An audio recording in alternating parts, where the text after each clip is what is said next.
आज फिर से स्वागत आपका inside the mind psycho analysis के एक नए एपिसोड में।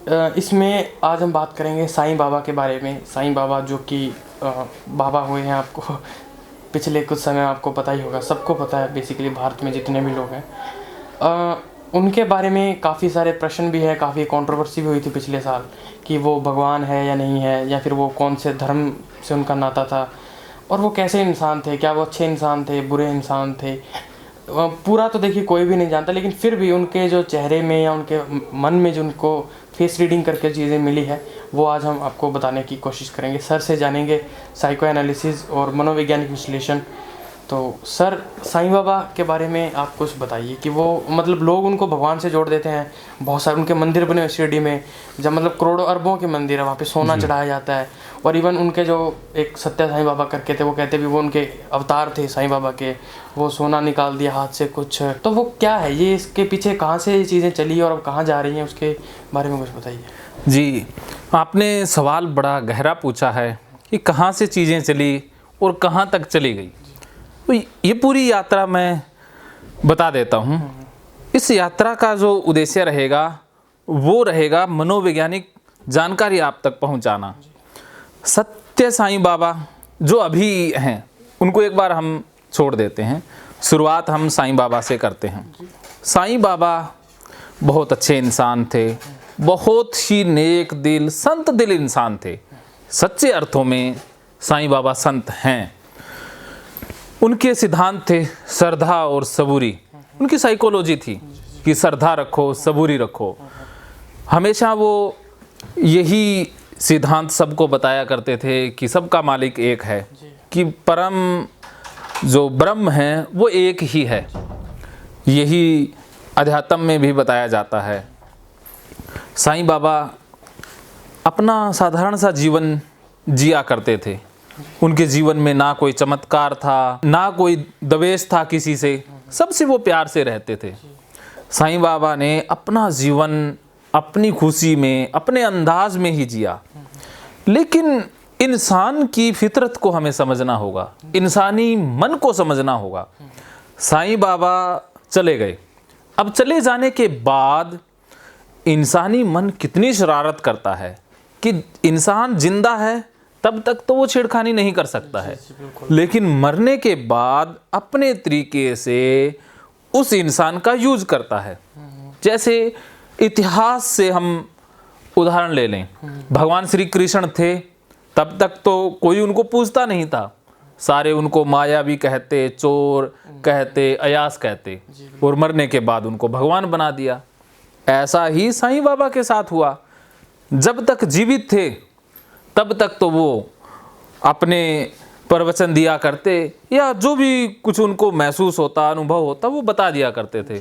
बहुत कम लोग उनके अनुभवों का फायदा उठाते थे, लेकिन मरने के बाद उनको भगवान बना दिया। लेकिन सत्य ये है कि साईं बाबा एक इंसान थे, एक फकीर इंसान थे, संत इंसान थे, जो अपने जीवन से पूरी तरह से संतुष्ट थे। साईं बाबा ने कभी भी खुद को भगवान नहीं बताया, लेकिन लोगों ने उनको भगवान बना दिया। तो साईं बाबा एक इंसान थे, बहुत अच्छे इंसान थे।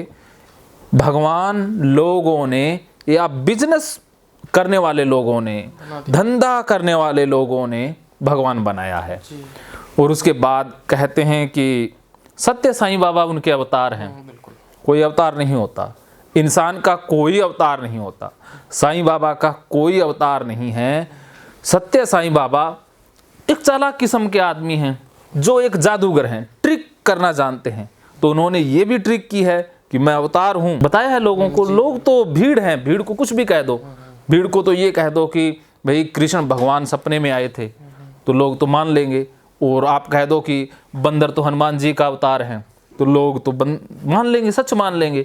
आप कुछ भी ऐसी न्यूज़ उड़ा दो कि काली माता ने मुझे आशीर्वाद दे दिया है, मुझे ये कह दिया है, लोग बुद्धि का प्रयोग नहीं करते हैं, लोग तो अंधविश्वास को फॉलो करते हैं। तो ऐसा ही सत्य साईं बाबा के साथ हो रहा है कि लोगों के बीच में उन्होंने जो जो प्रचार किया, लोग मानते गए। इसमें सर एक चीज़ और मैं जानना चाहूँगा कि लोग उनके धर्म को लेकर बड़े विवाद होते हैं समाज में, कि वो हिंदू थे या मुसलमान थे, वो क्या थे और वो क्या ये मायने रखता है अगर आज की डेट में, अगर वो अच्छे इंसान थे तो क्या वो धर्म मायने रखता है या नहीं रखता? जी, यहाँ भी हमें मनोविज्ञान समझना होगा कि इंसान फिर से धर्म के साथ किसी संत को जोड़ देता है। जी।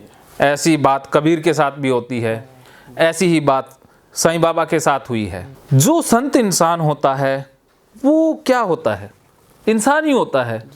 वो ना तो हिंदू होता है ना मुसलमान होता है। तो इंसान कभी भी संप्रदाय से संबंध नहीं रखता है, संप्रदाय इंसानों से संबंध रखता है। तो जो चालाक हिंदू हैं, जो चालाकी करते हैं, बिजनेस को बढ़ाना चाहते हैं, तो वो कहेंगे कि साईं बाबा तो भाई हिंदू हैं, हिंदुओं के गुरु हैं, उनके मंदिर बनाएंगे, मूर्ति बनाएंगे ताकि चढ़ावा आ सके। तो वो लोगों के अंदर जो चालाकी है, लालच है, पैसा कमाने की भूख है, वो उनको भगवान बना रही है, उनको हिंदू बना रही है। ऐसा ही मुस्लिम लोगों में है कि जो उनके नाम पर धंधा करना चाहते हैं, उनके नाम का इस्तेमाल करना चाहते हैं, तो वो उनको मुसलमान बनाने की तरफ खींच रहे हैं। तो साईं बाबा एक इंसान थे। मैं यही आप व्यूअर से पूछ रहा हूँ कि हिंदू मुस्लिम बनने की ज़रूरत क्या है? इंसान बनना क्या बुरी बात है? इसका जवाब आप कमेंट बॉक्स में दीजिएगा। एक प्रश्न और सर मैं जानना चाहता हूँ कि जैसे साईं बाबा जो थे वो उन्होंने संत फकीरों की ज़िंदगी जी और भिक्षा मांग के अपना गुजारा करते थे। वो एक मतलब उसमें मंदिर में या कह लो मस्जिद में जहाँ भी वो रहते थे, तो मतलब उन्होंने बड़ी साधारण ज़िंदगी जी।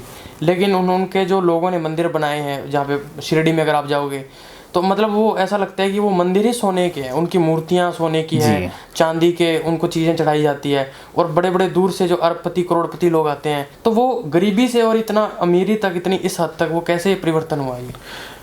जी, साईं बाबा गरीब थे, गरीबी में ही रहे या गरीब ही मर गए।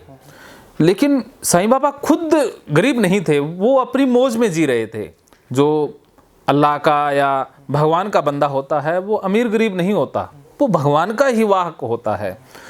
वो अंदर से अमीर बहुत थे, शरीर की गरीबी कोई मायने नहीं रखती है। वो भिक्षा मांग के खा लिया करते थे, अपने जीवन से वो संतुष्ट थे पूरी तरह से। उनको पैसे का या पद का कोई लालच ही नहीं था। लेकिन जैसे ही वो संसार से गए तो उसके बाद जो शैतान दिमागी इंसान थे, क्योंकि मनोविज्ञान तो समझना ही होगा इंसान का, कि अब कुछ लोगों के मन में लालच आ गया, पैसे कमाने की भूख तो भारतीयों के खून में बसी हुई है।